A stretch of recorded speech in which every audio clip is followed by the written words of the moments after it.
സ്ഥലത്തെ പ്രധാന പയ്യൻസ് എന്നുള്ള സിനിമയ്ക്കകത്ത് ജഗദീഷ് ഹോം മിനിസ്റ്റർ ആവുന്ന സമയത്ത് പറയുന്ന ആ ഡയലോഗിനെ ഓർമ്മിപ്പിക്കത്തക്ക രീതിയിലാണ് എസ്കോട്ടോ പൈലറ്റ് മാത്രം മതി, അതിനപ്പുറത്തേക്ക് വാഹന വ്യൂഹങ്ങൾ വേണ്ട എന്നൊരു നിലപാടാണ് അദ്ദേഹം ഇന്നലെ പ്രഖ്യാപിച്ചിരിക്കുന്നത്. അത് വളരെയധികം രീതിയിൽ ജനങ്ങൾക്കിടയിൽ ഒരു കയ്യടി നേടാനായിട്ട് അദ്ദേഹത്തിന് സാധിച്ചിട്ടുണ്ട്. തിരുവഞ്ചൂർ രാധാകൃഷ്ണനെ പോലെയുള്ള ഒരുപാട് മുതിർന്ന നേതാക്കന്മാർ ഒരു വശത്ത് നിൽക്കുന്ന സമയത്താണ് TJ വിനോദിനെയും അൻവർ സാദത്തിനെയും IC ബാലകൃഷ്ണനെയും ഇപ്പോൾ ജയിച്ചു വന്നിട്ടുള്ള ജ്യോതികുമാർ ചാമക്കാലയൊക്കെ മന്ത്രിയാക്കണം എന്നുള്ളൊരു നിർദ്ദേശം മുൻപോട്ട് വെച്ചിട്ടുള്ളത്. 90 കോടിയോളം രൂപയാണ് ഈ KSRTCയിലെ സൗജന്യ യാത്രയ്ക്ക് ഒരു മാസം സർക്കാരിന് ആവശ്യമായിട്ട് വരിക. അപ്പോൾ ഇതൊക്കെ എവിടെ നിന്ന് കണ്ടെത്തും എന്നുള്ളൊരു പ്രധാനപ്പെട്ട ചോദ്യമാണ്. അപ്പോൾ അവിടെയാണ് നമ്മൾ കാണേണ്ടത് വരുമാന സ്രോതസ്സുകൾ വർദ്ധിപ്പിക്കും എന്നുള്ള VD സതീശന്റെ പ്രസ്താവന. ഈ ഉമ്മൻചാണ്ടി ആരോഗ്യ ഇൻഷുറൻസ് പദ്ധതി നടപ്പിലാക്കാനായിട്ട് സാധിക്കാതെ വന്നു കഴിഞ്ഞാൽ അത് വലിയ സമരങ്ങളിലേക്ക് പോകും. അത് എനിക്ക് തോന്നുന്നു ഒരുപാട് വലിയ കോർപ്പറേറ്റ് കമ്പനികളോ ഒക്കെ ആയിട്ടുള്ളൊരു ഡീൽ കൂടിയാണ്. നമസ്കാരം. വലിയ പ്രതീക്ഷയോടെയാണ് VD സതീശൻ സർക്കാർ അധികാരത്തിലേറുന്നത്. ഒരുപാട് വാഗ്ദാനങ്ങൾ നടപ്പിലാക്കാനുണ്ട്. അദ്ദേഹത്തിന്റെ ആദ്യത്തെ ദിവസങ്ങളിലെ അപ്രോച്ചും പ്രതികരണങ്ങളെല്ലാം വലിയ ജനസമ്മതി നേടിയെടുത്തിട്ടുണ്ട്. നേതാക്കൾ ഓരോരുത്തരെ വീട്ടിൽ പോയി കാണുന്നതും മാധ്യമങ്ങൾക്ക് മുന്നിൽ പറയുന്ന കാര്യങ്ങളെല്ലാം. പക്ഷേ ഇത് 1-2 ദിവസത്തിന്റെ ഒരു കാര്യമല്ല. 5 വർഷം ഇതേ ജനസമ്മതി അല്ലെങ്കിൽ പോപ്പുലാരിറ്റി ജനമനസ്സുകളിലും സമൂഹത്തിലും നിലനിർത്തുക എന്ന വലിയൊരു ഭാരിച്ച ഉത്തരവാദിത്വം അദ്ദേഹത്തിന് മുന്നിലുണ്ട്. ഇപ്പൊ ഈ തുടക്കത്തിൽ കിട്ടുന്ന ഈ കയ്യടി നിലനിർത്താൻ സതീശനാവും, അല്ലെങ്കിൽ അതൊരു ഇരുതല വാളല്ലേ ശരിക്കും? VD സതീശന്റെ ഈ ഇന്നലത്തെ പ്രഖ്യാപനങ്ങൾ, അതായത് പ്രധാനപ്പെട്ട ഒരു പ്രഖ്യാപനം എന്ന് പറഞ്ഞു കഴിഞ്ഞാൽ അകമ്പടി വാഹനങ്ങൾ ഒന്നും വേണ്ട, ഒരു പൈലറ്റ് വണ്ടി മാത്രം മതി എന്നുള്ള രീതിയിൽ. കാരണം എസ്കോർട്ടിന് കുറേയധികം വണ്ടികളൊന്നും വേണ്ട എന്നുള്ളൊരു നിലപാട് അത് നമ്മൾ സിനിമയിലൊക്കെയാണ് കണ്ടിട്ടുള്ളത്. കാരണം സ്ഥലത്തെ പ്രധാന പയ്യൻസ് എന്നുള്ള സിനിമയ്ക്കകത്ത് ജഗദീഷ് ഹോം മിനിസ്റ്റർ ആവുന്ന സമയത്ത് പറയുന്ന ആ ഡയലോഗിനെ ഓർമ്മിപ്പിക്കത്തക്ക രീതിയിലാണ് എസ്കോട്ടോ പൈലറ്റ് മാത്രം മതി, അതിനപ്പുറത്തേക്ക് വാഹന വ്യൂഹങ്ങൾ വേണ്ട എന്നൊരു നിലപാടാണ് അദ്ദേഹം ഇന്നലെ പ്രഖ്യാപിച്ചിരിക്കുന്നത്. അത് വളരെയധികം രീതിയിൽ ജനങ്ങൾക്കിടയിൽ ഒരു കയ്യടി നേടാനായിട്ട് അദ്ദേഹത്തിന് സാധിച്ചിട്ടുണ്ട്. പിന്നെ രണ്ടാമത്തെ കാര്യം എന്താണെന്ന് ചോദിച്ചു കഴിഞ്ഞാൽ ക്ലിഫ് ഹൗസ് ഉൾപ്പെടെ മറ്റ് മന്ദിരങ്ങൾ ഉൾപ്പെടെ അധിക മോടി പിടിപ്പിക്കലോ കാര്യങ്ങളൊന്നും വേണ്ട. ഉപയോഗിക്കാൻ സാധിക്കുന്ന സോഫയൊക്കെ ആണെങ്കിൽ അത് തന്നെ ഉപയോഗിക്കണം. പുതിയ ഫർണിച്ചറുകളോ കാര്യങ്ങളോ ഒന്നും വാങ്ങാൻ പാടില്ല എന്നൊക്കെയുള്ള അദ്ദേഹത്തിൻ്റെ നിലപാടുകൾ ശരിക്കും പറഞ്ഞു കഴിഞ്ഞാൽ ആളുകൾക്കിടയിലേക്ക് അദ്ദേഹത്തിൻ്റെ ഒരു ഹീറോ പരിവേഷം കൂടുതലായിട്ട് വർദ്ധിപ്പിച്ചിട്ടുണ്ട്. അതേ സമയത്ത് തന്നെ മറുവശത്ത് മന്ത്രിസഭ രൂപീകരണം എന്ന ഒരു വലിയ കീറാമുട്ടി അവിടെ കിടക്കുന്നുണ്ട്. ഇന്നലെ മുതൽ രമേശ് ചെന്നിത്തലയെ സംബന്ധിച്ചിട്ട് അദ്ദേഹത്തിന് നീതി നിഷേധിക്കപ്പെട്ടു എന്നൊരു ബോധ്യം അദ്ദേഹത്തിന്റെ മനസ്സിലുണ്ട്. അദ്ദേഹം അതീവ ദുഃഖിതനാണ് എന്നുള്ള കാര്യം നമുക്കറിയാം. ഗുരുവായൂരപ്പനെ കാണാൻ വേണ്ടിയിട്ട് പോയിട്ട് ഇന്നലെ രാവിലെയാണ് അദ്ദേഹം തിരിച്ചെത്തിയത്. കഴിഞ്ഞ ദിവസം കോൺഗ്രസ് നിയമസഭാ കക്ഷി യോഗത്തിൽ പോലും അദ്ദേഹം പങ്കെടുത്തിരുന്നില്ല എന്ന കാര്യം കൂടി നമ്മൾ ഓർക്കുക. ഇപ്പോൾ അദ്ദേഹത്തിന് ആഭ്യന്തര വകുപ്പ് നൽകാം എന്ന ചില വാഗ്ദാനങ്ങളാണ് ഹൈക്കമാൻഡിന്റെ ഭാഗത്തുനിന്നുണ്ടായിട്ടുള്ളത്. KC വേണുഗോപാലും രമേശ് ചെന്നിത്തലയുമായിട്ട് കൂടിക്കാഴ്ച നടന്നിരിക്കുന്നു.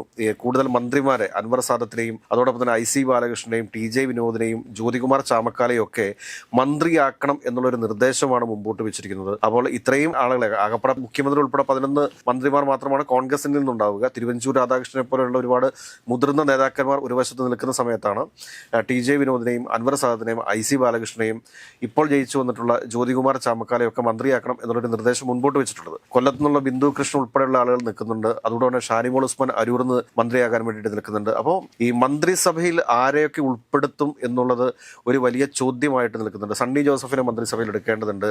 മാത്യു കുഴൽനാടൻ്റെ പേര് പറഞ്ഞു കേൾക്കുന്നു. അപ്പോൾ മാത്യു കുഴൽനാടനെ ഒഴിവാക്കാൻ വേണ്ടിയിട്ടുള്ള ചില പരിശ്രമങ്ങൾ ചില ഭാഗത്തു നിന്നുണ്ടാകുന്നു. ചാണ്ടി ഉമ്മനെ മന്ത്രിസഭയിൽ ഉൾപ്പെടുത്തേണ്ടതുണ്ട്. അപ്പോൾ എനിക്ക് തോന്നുന്നു മുതിർന്ന പല നേതാക്കന്മാരെയും ഒരുപക്ഷെ മന്ത്രിസഭയിൽ നിന്ന് ഒഴിവാക്കപ്പെടുന്ന ഒരു സാഹചര്യം തള്ളിക്കളയാൻ വേണ്ടി നമുക്ക് സാധിക്കത്തില്ല. K മുരളീധരൻ മന്ത്രിസഭയിലേക്ക് ഉണ്ട് എന്ന് പറയുന്നുണ്ടെങ്കിൽ തന്നെയും അദ്ദേഹം മന്ത്രിസഭയിലേക്ക് എത്തുമോ എന്ന കാര്യത്തിൽ ഇപ്പോഴും നമുക്ക് സംശയം ഉള്ളൊരു കാര്യമാണ്. കാരണം അവസാന നിമിഷം ഒരുപക്ഷെ മന്ത്രിസഭയിൽ നിന്ന് ഒഴിവാക്കപ്പെടാൻ സാധ്യതയുള്ള ഒരു വ്യക്തിയായിട്ട് K മുരളീധരൻ മാറുമോ എന്നുകൂടി നമ്മൾ സംശയിക്കേണ്ടിയിരിക്കുന്നു. അപ്പോൾ മന്ത്രിസഭാ രൂപീകരണം എന്ന ഒരു വലിയ പ്രതിസന്ധി VD സതീശന്റെ മുമ്പിലുണ്ട്. കാരണം VD സതീശൻ ജനങ്ങൾക്ക് മുമ്പിൽ വെച്ചിരിക്കുന്ന വാഗ്ദാനങ്ങൾ എന്ന് പറഞ്ഞു കഴിഞ്ഞാൽ നിസ്സാര വാഗ്ദാനങ്ങളല്ല. കൂടുതൽ വരുമാന സ്രോതസ്സുകൾ അദ്ദേഹത്തിന് കണ്ടെത്തേണ്ടതായിട്ടുണ്ട്. അപ്പോൾ അങ്ങനെ വരുമ്പോഴത്തേക്ക് മുഖ്യമന്ത്രി തന്നെയായിരിക്കും ധനകാര്യ വകുപ്പ് കൈകാര്യം ചെയ്യാൻ പോകുന്നത് എന്നാണ് നമുക്ക് മനസ്സിലാക്കാൻ വേണ്ടിയിട്ട് സാധിച്ചിട്ടുള്ളത്. കാരണം ആഭ്യന്തര വകുപ്പ് രമേശ് ചെന്നിത്തലയ്ക്ക് പോവുകയാണ്. അപ്പോൾ വലിയ പ്രഖ്യാപനങ്ങളാണ് നടന്നിട്ടുള്ളത്. ഇന്ദിരാ ഗ്യാരണ്ടി എന്നുള്ള പേരിൽ നടത്തിയിട്ടുള്ള 5 പ്രഖ്യാപനങ്ങൾ, അതിൽ KSRTCയിലെ സൗജന്യ യാത്ര മെയ് 15-ാം തീയതി മുതൽ എന്നുള്ളൊരു പ്രഖ്യാപനം VD സതീശൻ നടത്തിയിരുന്നു. അതിന്റെ അടിസ്ഥാനത്തിൽ ഇന്നലെ KSRTCയിലേക്ക് തള്ളിക്കയറിയ മഹിളാ മോർച്ചയുടെ കോമാളി സമരമൊക്കെ നമ്മൾ കണ്ടതാണ്. കാരണം ഒരു സർക്കാർ അധികാരത്തിൽ എത്തുന്നതിന് മുമ്പാണ് ആ സമരം നടന്നതെന്ന് നമ്മൾ ഓർക്കുക. പിന്നെ അതിനകത്ത് ചില ആളുകൾ പറയുന്നത് എന്താണെന്ന് വെച്ചാൽ പിന്നെ എന്തിനാണ് മെയ് 15-ാം തീയതി നടപ്പിലാക്കും എന്നൊരു പ്രസ്താവന വി.ഡി. സതീശൻ്റെ ഭാഗത്ത് ഉണ്ടായത് എന്നൊരു ചോദ്യവും വരുന്നുണ്ട്. അപ്പോൾ ഒരു മന്ത്രിസഭ രൂപീകരിക്കാനുള്ളൊരു സമയമൊക്കെ ഏതൊരു മന്ത്രിസഭയ്ക്കും നൽകേണ്ടതാണ്, ഏതൊരു മുന്നണിക്കും നൽകേണ്ടതാണ്. അതാണ് ഒരു രാഷ്ട്രീയ മര്യാദ എന്ന് പറയുന്നത്. അതിന് മുമ്പ് തന്നെ കയറി സമരത്തിലേക്ക് ഇറങ്ങുക എന്ന് പറഞ്ഞു കഴിഞ്ഞാൽ അതൊരു വലിയൊരു കോമാളിത്തരമായിട്ട് പൊതുജനങ്ങളെ കാണത്തുള്ളൂ. 90 കോടിയോളം രൂപയാണ് ഈ KSRTCയിലെ സൗജന്യ യാത്രയ്ക്ക് ഒരു മാസം സർക്കാരിന് ആവശ്യമായിട്ട് വരിക. അപ്പോൾ ഇതൊക്കെ എവിടെ നിന്ന് കണ്ടെത്തും എന്നുള്ളൊരു പ്രധാനപ്പെട്ട ചോദ്യമാണ്. അപ്പോൾ അവിടെയാണ് നമ്മൾ കാണേണ്ടത്. വരുമാന സ്രോതസ്സുകൾ വർദ്ധിപ്പിക്കും എന്നുള്ള വി.ഡി. സതീശന്റെ പ്രസ്താവന. A.K. ആന്റണി കഴിഞ്ഞ ദിവസം തന്നെ പറഞ്ഞു, നമ്മുടെ സംസ്ഥാനം വളരെ പരിതാപകരമായ അവസ്ഥയിലാണ്, സാമ്പത്തികമായി വളരെ വലിയ ഒരു തകർച്ചയിലാണെന്നൊക്കെ പറഞ്ഞു. അപ്പോൾ K.N. ബാലഗോപാൽ എന്നെ കൃത്യമായിട്ട് മറുപടി പറഞ്ഞിട്ടുണ്ട്. അങ്ങനത്തെ ഒരു തകർച്ചയിലല്ല ഉള്ളത്, നമ്മൾ നല്ല നിലയിൽ തന്നെയാണ്, സാമ്പത്തികമായിട്ട് ഭദ്രമായ ഒരു നിലയിൽ തന്നെയാണുള്ളത്. A.K. ആന്റണിയെ പോലുള്ള ഒരു മുതിർന്ന വ്യക്തി അങ്ങനെ പറഞ്ഞത് അത് ശരിയായിട്ടില്ല എന്നുള്ള രീതിയിൽ K.N. ബാലഗോപാലിന്റെ പ്രസ്താവനകൾ വന്നിട്ടുണ്ട്. ഇപ്പൊ കഴിഞ്ഞ ദിവസം തന്നെ വിജയ് തമിഴ്നാട്ടില് ഖജനാവ് കാലിയാണെന്ന് പറഞ്ഞു. പക്ഷേ ഇന്നലെ മുതൽ അവിടെയുള്ള വനിതകളുടെ അക്കൗണ്ടിലേക്കൊക്കെ 1000 രൂപ വെച്ച് എത്തിയിട്ടുണ്ട്. അപ്പോൾ ഖജനാവ് കാലിയാണെങ്കിൽ ഒരിക്കലും എത്തത്തില്ലല്ലോ. കാരണം ഖജനാവ് എപ്പോഴും നിറഞ്ഞു തന്നെ നിൽക്കണം എന്ന് ശാഠ്യം പിടിക്കാനും പാടില്ല. കാരണം ഇതൊരു പ്രോസസ്സല്ലേ. കാരണം ഫണ്ട് ഫ്ലോ ഉള്ള ഒരു സംവിധാനമാണല്ലോ ഖജനാവ് എന്ന് പറയുന്നത്. കാരണം നികുതി വരും, അത് പൊയ്ക്കൊണ്ടിരിക്കും. അത് സ്വാഭാവികമായിട്ട് അങ്ങനെയുള്ള അതിൻ്റെ ഒരു പ്രക്രിയ എന്ന് പറയുന്നത്. KSRTC കഴിഞ്ഞാൽ പിന്നെ ഉള്ളത് ഉമ്മൻചാണ്ടി ആരോഗ്യ ഇൻഷുറൻസ് പദ്ധതിയാണ്. ഈ ഉമ്മൻചാണ്ടി ആരോഗ്യ ഇൻഷുറൻസ് പദ്ധതി നടപ്പിലാക്കാനായിട്ട് സാധിക്കാതെ വന്നു കഴിഞ്ഞാൽ അത് വലിയ സമരങ്ങളിലേക്ക് പോകും. അത് എനിക്ക് തോന്നുന്നു ഒരുപാട് വലിയ കോർപ്പറേറ്റ് കമ്പനികളോ ഒക്കെ ആയിട്ടുള്ളൊരു ഡീൽ കൂടിയാണത്. അപ്പോൾ അങ്ങനെ വരുന്ന സമയത്ത് അതിന് ഒക്കെയുള്ള പ്രീമിയം അത് അടയ്ക്കാൻ വേണ്ടിയിട്ട് വലിയ തുകയാണ് ആവശ്യമായിട്ട് വരുന്നത്. പിന്നീടുള്ളത് എന്താ വെച്ച് കഴിഞ്ഞാൽ വിദ്യാർത്ഥിനികൾക്ക് 1000 രൂപ നൽകാം എന്ന് പറഞ്ഞിട്ടുണ്ട്. അപ്പോൾ അത് നൽകാത്ത പക്ഷം വിദ്യാർത്ഥിനികൾ തെരുവിലിറങ്ങും.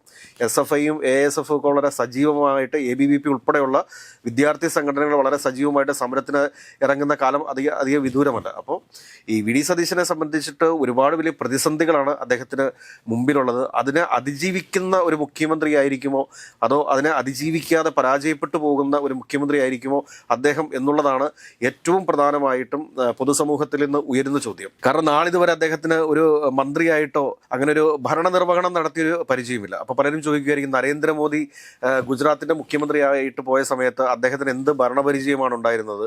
അദ്ദേഹം ഒരു വാർഡിലെ മെമ്പർ പോലും ആയിട്ടില്ലായിരുന്നല്ലോ. പിന്നെ അദ്ദേഹത്തിന് ഗുജറാത്ത് മുഖ്യമന്ത്രിയായി ആവാനും പിന്നീട് ഇന്ത്യയുടെ പ്രധാനമന്ത്രിയാകാനും ഒക്കെ സാധിച്ചിട്ടുണ്ട് എന്നുണ്ടെങ്കിൽ വി.ഡി. സതീശനും അത് സാധ്യമാണ് എന്നുള്ള രീതിയിലാണ് പറയുന്നത്. ഏതെങ്കിലും മന്ത്രിസഭ രൂപീകരണം കഴിയട്ടെ.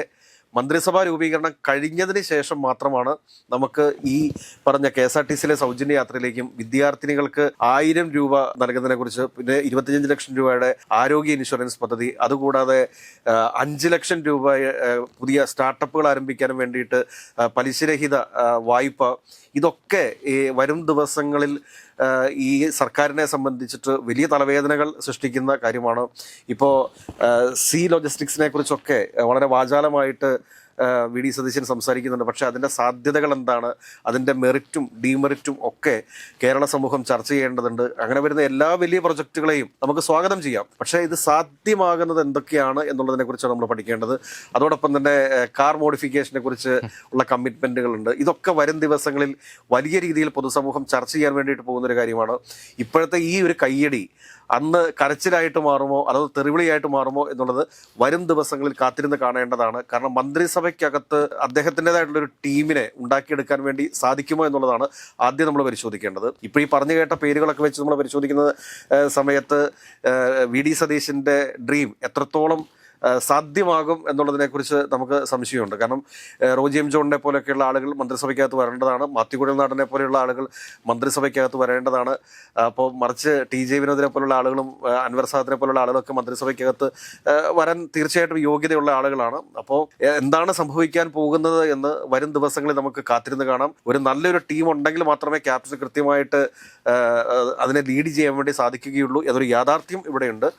വരും ദിവസങ്ങൾ കേരളത്തെ എങ്ങോട്ടാണ് നയിക്കാൻ പോകുന്നത്? ഒരു നവകേരളം സൃഷ്ടിക്കുമോ അതോ പുതിയ നവഗ്രൂപ്പുകൾ കൊണ്ട് കോൺഗ്രസിനകത്തും നവഗ്രൂപ്പുകൾ കൊണ്ട് കേരളവും കോൺഗ്രസിനെയും UDF-നെയും വെറുക്കുന്ന രീതിയിലേക്ക് പോകുമോ അതോ കൂടുതലായിട്ട് വി.ഡി. സതീശനെ ഒരു ഹീറോ ആയിട്ട് കേരളം വാഴ്ത്തുമോ എന്നുള്ളത് വരും ദിവസങ്ങളിൽ നമുക്ക് കാത്തിരുന്ന് കാണാം എന്ന് മാത്രമേ ഈ അവസരത്തിൽ നമുക്ക് പറയാൻ വേണ്ടിയിട്ട് സാധിക്കൂ.